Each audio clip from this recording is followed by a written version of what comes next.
Yannick Noah a toujours été très présent sur les plateaux télé. Le chanteur garde cependant un mauvais souvenir de son passage à la Star Academy. Une expérience qu'il a très mal vécue comme il l'a confié dans un podcast d'Europe 1. Yannick Noah n'oubliera jamais ce grand moment de sa carrière.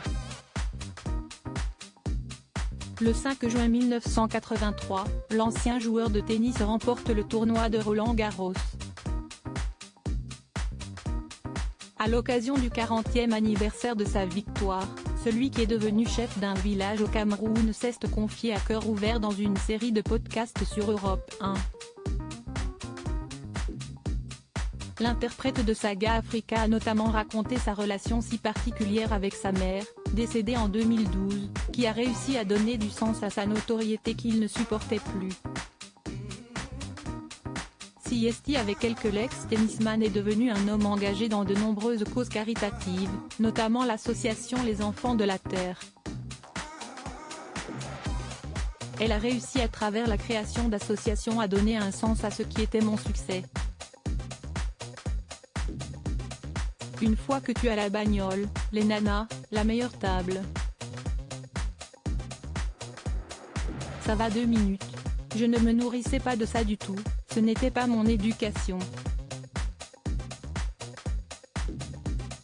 Tout d'un coup, ça a donné un sens à mon travail, à ma vie, à mon statut de personnalité connue. Je me servais de ça pour quelque chose d'utile. Le succès est intéressant s'il profite à l'autre. Point. Il y a des moments où la notoriété m'a pesé à un tel point que j'ai voulu m'exiler. Je me suis installé aux États-Unis car je n'arrivais pas à gérer ce truc constant. Je ne trouvais pas ma place. J'avais besoin d'autre chose de plus humain, a-t-il confié. Yannick Noah et son passage douloureux à la Star Academy afin de faire la promotion de l'association créée avec sa mère, Yannick Noah s'est alors mis en avant sur les plateaux télé. Un effort parfois difficile pour lui qui avait même l'impression de se prostituer.